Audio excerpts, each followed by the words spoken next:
In the grand halls of the Galactic Concord, a single question silenced the stars.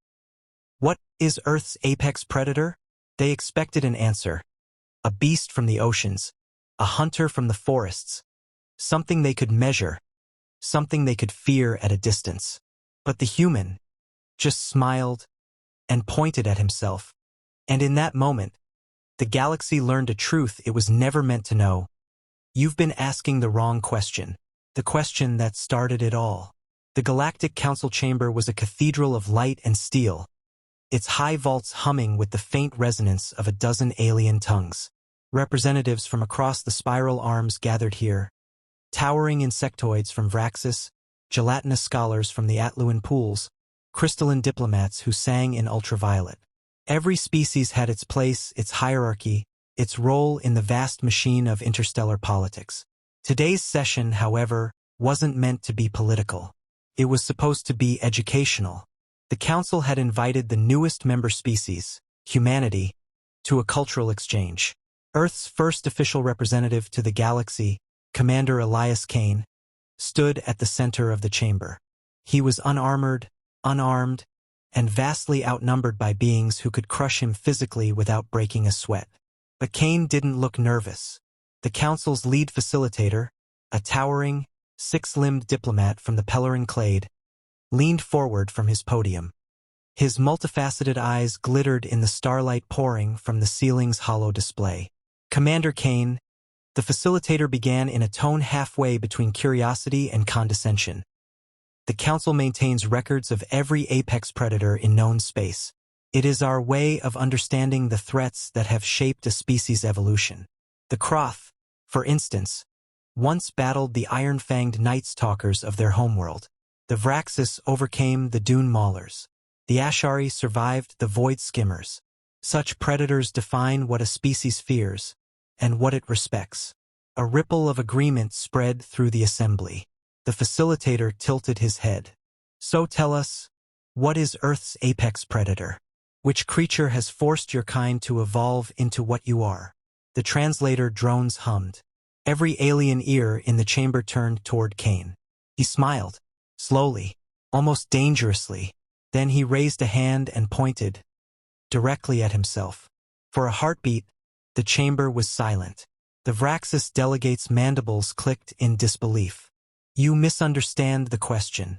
We ask of animal life, the creature above all others that hunted you. Surely there is one more dangerous than... No, Kane said, voice carrying in the stillness. You're asking the right question, and I'm giving you the right answer. Earth's apex predator is standing right here. The room erupted in laughter. Alien laughter. A strange symphony of clicks, hisses, whistles, and reverberating tones. The Ashari diplomats' crystal facets shivered in mirth. A serpentine speaker from the Sarek hives coiled in amusement. Humans? The Vraxis delegate scoffed. You have no claws, no natural armor, no venom, no speed that rivals your prey. You are soft-skinned, weak-limbed primates. Even your teeth are blunt. Kane's smirk didn't fade. You're not wrong. We aren't the strongest, the fastest, or the toughest. But we're the ones still here, standing at the top of our world. Everything else we've ever faced is gone. The facilitator tried again, still amused. But surely you had to hide from predators. Flee to survive. Oh, we ran, Kane admitted, his eyes hardening. But when we ran, it was only to get a better angle. We hunted things that could kill us in seconds, and we didn't stop until we figured out how to kill them first. We learned to shape stone into blades, wood into spears, fire into a weapon. We didn't evolve to hide, we evolved to win. A subtle shift began in the room's atmosphere. Some delegates leaned forward, curiosity replacing laughter. Kane took a slow step forward. You want an apex predator? On our world, it wasn't the claws or the fangs that ruled. It was the mind that could plan, trap, adapt. We didn't just survive Earth's predators. We wiped them out, or tamed them, or turned them into dinner. The Atluan scholar's gelatinous form quivered. You exterminated your predators? Kane's voice dropped to a quiet, lethal tone. No, We outcompete them. We watched them, learned their patterns, and when they attacked, we gave them a choice. Adapt to us or die. The laughter had stopped entirely now. Only the faint hum of the translator drones filled the air. Kane glanced up at the towering hollow display of the Milky Way. And here's the thing you should remember. That wasn't just about wolves or tigers or sharks. We've been doing the same thing with challenges. Any threat, any enemy, we study it, adapt to it, and take it apart piece by piece. He let the words hang in the air. So when you ask who Earth's apex predator is, his eyes swept across the alien faces. Understand that you're not talking about animals anymore. Somewhere in the chamber, a Kroth warlord shifted uncomfortably. A Pellerin guard's spines flattened against its carapace. Because now they weren't looking at a fragile newcomer. They were looking at something else entirely. The kind of predator that hunts intelligent prey. The first hunt. The hunting grounds on Vega 9 were nothing like the forests and plains of Earth. No gentle wind through leaves, no soft soil underfoot. Instead, jagged metallic flora glistened like glass, their edges sharp enough to slice through flesh with a touch. The sky pulsed faintly with an unnatural crimson hue, and somewhere in the distance, something screamed. A sound so alien that even the veterans among the alien hunters flinched. Tarek of the Shrun leaned on his spear and smirked at the lone human in the group. "Small one," he rumbled in his gravelly voice. "You should stay close. The razor fields are not forgiving, and prey here is nothing like the rabbits you speak of." Jonathan Cole adjusted the straps of his battered ballistic vest and looked around with a faint smile. "I'll manage." He didn't have a weapon, at least not one the others recognized. No plasma rifle. No phase spear. Just a matte black survival knife, a coil of rope, and an old pair of leather gloves. The alien hunters laughed openly at the sight. "You're either brave or very stupid," snorted Velrix, the insectoid sharpshooter, his multifaceted eyes glinting with amusement. "When the hunt begins, don't slow us down." Jonathan didn't reply. He simply rolled his shoulders, stretching his neck, and began walking. Not toward the observation point where the others would set up camp, but straight into the razor fields. The hunt begins. The first signs of the shard beast appeared within minutes. Massive, quadrupedal predators with translucent crystalline hides. Their bodies refracted the crimson light in a way that made them nearly invisible until they moved. Their claws were long, curved scythes that could shear through bone, and their jagged maws were filled with needle-sharp teeth. Velrix raised his rifle and whispered over the comms. 2 o'clock. Movement. The aliens moved into position, keeping their distance. The hunt was supposed to be a test of skill, not recklessness.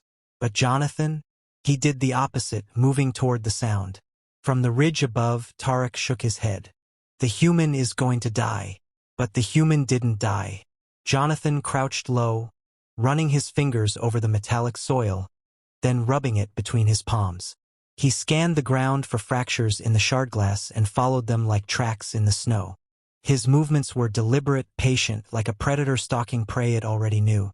The shard beast emerged from behind a jagged outcrop, its crystalline head swaying, scenting the air. Jonathan froze, but not with fear. He was reading its breathing pattern, the rhythm of its steps, the tilt of its head.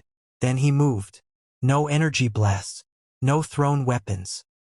He sprinted forward in a sudden blur, ducking under the beast's first swipe, rolling to its blind side, and driving the knife deep into a thin seam at the base of its neck where crystal met softer tissue. The monster shrieked, thrashing wildly, but Jonathan clung to its back like a vice, twisting the blade until the shriek became a gurgle, and then silence. The shard beast collapsed. From the ridge, the alien hunters stared in stunned silence. Velrix clicked his mandibles. That was luck. Jonathan dragged the knife free, wiping it on the beast's hide. "That was anatomy," he said calmly, before vanishing into the jagged terrain again. Learning the land. Over the next hour, Jonathan repeated the process, but not always by direct attack. Sometimes he would throw shards of glass to lure a predator into a trap. Sometimes he would wait, perfectly still, until 2 shard beasts wandered too close to one another and began fighting. allowing him to strike the winner while it was exhausted. The aliens, meanwhile, stuck to their rifles and long-distance shots, moving in tight formation. They killed their share, yes, but every time they turned to check on the human, he was dragging another carcass into a pile, his kills outnumbering the rest of the group combined. By the third hour, Velrix was no longer laughing. By the fourth, Tarek began watching Jonathan closely, not with disdain, but with the wary respect of one predator recognizing another. The ambush. It was supposed to be a routine moment, the team regrouping by a ridge to share rations. But the Razorfields had their own rules. Without warning, the ground beneath them splintered and erupted. From the shards emerged something far larger than any beast they'd faced. A shard alpha, towering over the group, its crystalline plates glowing faintly with internal heat. Its roar wasn't sound so much as vibration, rattling bones and making vision blur. "Fall back," Tarek shouted. The aliens scattered, firing in short, controlled bursts. The Alpha's plates deflected most of the shots, sending bright sparks into the air. Velrix's plasma bolt hit its leg, only to fizzle harmlessly against a thick crystal ridge. Jonathan didn't fall back. He sprinted toward the Alpha, weaving through razorgrass and shards, his mind cataloging every movement of the beast. Favored its right leg, turned slightly slower on the left, and its throat plates, they flared open briefly every time it roared. Jonathan climbed a spire of glass as the Alpha charged toward Tarek. The alien warrior braced himself for impact, but at the last second, the human launched himself from above, landing directly on the Alpha's back. He didn't try to stab immediately. Instead, he hooked his rope around two crystal ridges like reins, yanking hard to pull the beast's head back. The Alpha thrashed, shards cutting Jonathan's arms and legs, but he held on, riding it like a furious, living avalanche. "Now!" he shouted. Tarek didn't hesitate. He hurled his spear with all his strength, and Jonathan, in perfect timing, yanked the Alpha's throat plates open.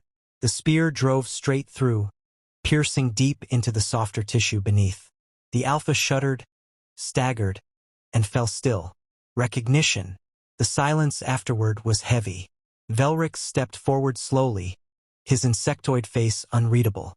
"I misjudged you, human." Jonathan smirked, wiping blood, both his own and the beast's, from his face. Apex predators tend to be misjudged. Tarek offered him a warrior's nod, the kind Shrune only gave to equals. Perhaps Earth breeds more than prey after all. Jonathan's eyes glinted faintly. "On Earth," he said, "we're all predators. Some of us just specialize." The hunt continued, but from that moment onward, none of the alien hunters looked at the human with amusement again. They looked at him with caution, the same way they'd look at the deadliest creature in the galaxy. The demonstration. The galactic arena had been host to countless displays of dominance. Flesh-rending carnivores from Threx 4, telepathic swarm beasts of the VRYNN, apex hunters from waterworlds and desert wastelands alike. Yet that day, all attention was on a single human, standing casually in the center of the massive enclosure, hands in pockets, with nothing but a faint smirk on his face. Around him, the viewing platforms teemed with alien dignitaries, scientists, and military observers. They had all heard the story of Captain Adrian Cade, how he'd smiled when asked about Earth's apex predator and pointed at himself. The reaction had been a mix of amusement and offense. Now they were here for the proof. The gates at the far end of the arena hissed open. From the darkness stepped a hulking beast from Duroth Prime. 8 feet tall at the shoulder, black chitinous armor, mandibles clicking. Its species was known to strip a battlefield in minutes. The crowd murmured approvingly. Some alien delegates leaned toward one another, certain they were about to witness the human's arrogance shatter in seconds. Adrian didn't move. The beast advanced, claws scoring deep trenches in the arena floor. Its mandibles opened wide in a threat display. The sound it made was half-hiss, half-grinding boulder. Cade tilted his head. "Pretty," he said softly, mostly to himself. The creature lunged. In one fluid motion, Cade sidestepped, pivoted, and drove his elbow into the beast's side with bone-snapping force. The crowd gasped. Not because of the strike itself, but because of what followed. The Duroth predator stumbled, chittered in confusion, then tried to will back for another charge, only for Cade to duck beneath it, hook a hand under its chitin plating, and throw it. Yes, throw it. The alien beast hit the ground with a force that cracked stone. Adrian was on it before it could rise, pressing a knee against its thorax and a forearm against its mandibles. The creature thrashed wildly, powerful enough to tear steel. But the human held it down as if it were nothing more than a stubborn dog. Then, after a pause, he released it. The Duroth prime predator scrambled back toward the gate it had entered from, whimpering. A sound no one had ever heard from such a creature. The crowd was silent. Cade dusted off his hands and glanced up at the gallery. "Next," he said. The announcer hesitated. In past demonstrations, the Duroth predator was the showstopper. The idea of sending in the next challenger so soon seemed reckless. But orders were orders. The second gate rose. From within came a low, resonant growl. A Scyther hound emerged, sleek, gray, built for endurance hunting. They could pursue prey for days without rest. Their teeth could shear through armor plating. The hound's many-eyed gaze locked on Cade instantly. It circled him. Adrian moved only enough to keep it in front of him. Then, in a sudden blur, the hound lunged for his throat. He caught it. Not dodged. Not stepped aside. He caught it by the muzzle, using both hands to clamp its jaw shut mid-leap, redirecting its momentum so it slammed into the arena floor instead of him. The impact stunned it just long enough for Cade to swing onto its back and wrap an arm around its neck. The hound bucked and twisted violently, but Cade held on. He didn't squeeze to kill, he simply outlasted it. 30 seconds later, the hound collapsed, exhausted, and Cade released it, crawled away, limping, not daring to look back.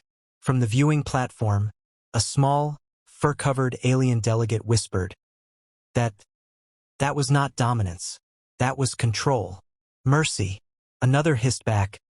Mercy from a predator is the most dangerous thing of all. The announcer hesitated again before triggering the third gate. This time, a murmur of apprehension ran through the crowd. The thing that emerged was not merely a beast, it was an experiment. A hybrid predator bred from 3 Deathworld species. Its body was plated with scales and fur, its jaw filled with interlocking rows of teeth, its eyes glowing with engineered aggression. It roared, a deafening, layered sound that made some of the audience flinch. Cade? He just rolled his shoulders. The hybrid charged. The collision should have sent him flying. Instead, Cade shifted his stance, absorbed the momentum, and pushed back. The predator skidded to a halt, confused. Then Cade struck. Palm to the snout, a boot to the knee joint, a grab at the ridge of its neck. It tried to snap at him, but he had already slid aside, catching its head and twisting it into the ground. The arena floor cracked. The hybrid lay there for a moment, stunned. Then, impossibly, it stayed down. His breathing was fast and shallow. It knew. Cade stood over it, not with his fists raised, but with his hands open. And that was when the murmurs began to spread through the gallery. Not about his strength, though it was undeniable, but about what it meant. He wasn't the fastest creature in the arena. He wasn't the biggest. He wasn't even the most physically resilient. But he was the one who adapted, who learned with every opponent, who conserved energy until it mattered most. The one who didn't just win, he decided when the fight was over. As the last gate shut and the beasts were removed, Cade looked up at the crowd again. "You asked about Earth's apex predator," he said. "You were looking for claws or fangs or armor plating.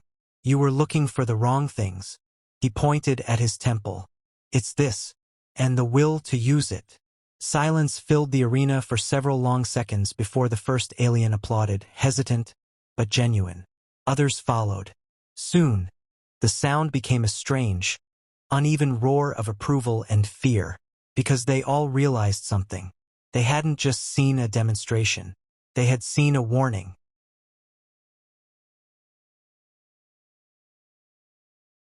The Predator's lesson. The battle station's emergency klaxons screamed through the smoke-choked corridors, a metallic wail that made alien hearts pound in terror. But it wasn't the alarms they feared, it was the sound of human footsteps.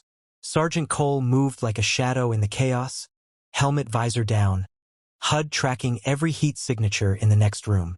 His pulse was steady, breathing slow and deliberate, as if this weren't a fight for survival but a calculated hunt. The corridors ahead were crawling with Dravik shock troopers, armored in segmented plates, their mandibles clacking in frustration. They had expected prey to run, to hide, but Cole was advancing on them instead. Cole's voice came over the comms, calm and lethal. They've cornered themselves in Sector B. Lock the bulkheads behind me. Lieutenant Zyra, still nursing the deep gash on her arm, stared at his image feed in disbelief. You're going in alone? There are at least 30. Cole cut her off. You asked what Earth's apex predator is. You're about to see. And then he stepped through the shattered blast doors. The Dravik soldiers reacted instantly, rifles raised, plasma bolts searing the air. Cole was already moving, dropping low and rolling behind a steel beam. A flashbang arced through the smoke, detonation white-hot, and before their eyes adjusted, he was on them. Cole didn't just shoot, he dismantled. Every movement was economy of violence. A rifle but to a joint, a knife drawn across a power cable, a shot fired point-blank into a visor. The Dravik were warriors bred for war, but their strikes were predictable, their patterns readable.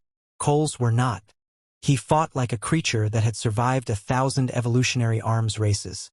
Fast when they expected slow, silent when they expected sound. He exploited panic the way a wolf exploits the wind. One Dravik officer, a towering brute with spiked armor, roared and charged. Cole sidestepped, caught the creature's forelimb, and used its own momentum to slam it into a bulkhead hard enough to dent the metal. You're not hunting me? Cole said, pressing his rifle under the alien's chin. I'm hunting you. The officer tried to snarl a threat, but the plasma bolt ended the conversation. Minutes later, the room was silent except for the hissing of coolant leaking from ruptured pipes.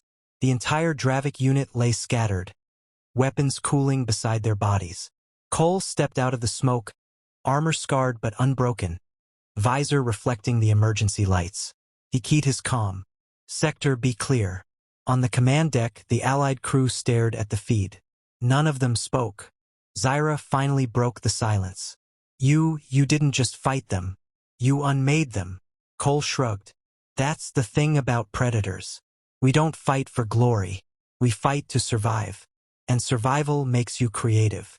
The Dravik fleet outside had witnessed the slaughter via their own squad's helmet feeds. Their warlord, watching from his flagship, felt a flicker of something alien to him, hesitation. This human didn't fight like prey. He didn't fight like a soldier. He fought like something older, something primal, something you didn't start a fight with unless you wanted to end up as part of the food chain. The Dravik command channel buzzed with chatter. They're only one human. Why retreat? One is enough. You saw him. And for the first time in decades, the Dravik began a withdrawal without achieving their objective. Hours later, after the last enemy vessel slipped into FTL space, the station's med bay overflowed with the wounded, but there were no more casualties. Cole sat alone in the observation lounge, helmet off, watching the debris field drift against the starfield. Zyra entered quietly, still bandaged. You saved everyone. I've never seen anything like it. Cole took a sip from a steaming mug. It's not about being the strongest. It's about being willing to do what the other guy won't. Earth taught us that. Our history is ugly. We've hunted and been hunted. We learned to think like predators even when we weren't the biggest thing out there. Zyra tilted her head, studying him. And when I asked about your planet's apex predator, you pointed at yourself. He smiled faintly, because it's not the teeth, the claws, or the muscles that make a predator. It's the mind. And we've had a few million years to perfect ours. Later, during the debrief, Zyra's report would be filed under First Direct Observation of Human Combat Ethology. The final note simply read, Do not mistake their silence for fear. Do not mistake their smile for kindness. A human is never unarmed because their mind is always hunting. That night, As the crew celebrated survival in the mess hall, Cole stood apart near the viewport. The stars glimmered cold and endless, but he knew the Dravik would be back. And next time, they wouldn't underestimate him. He wasn't just Earth's apex predator. He was its ambassador. And his message to the galaxy was clear: predators don't run.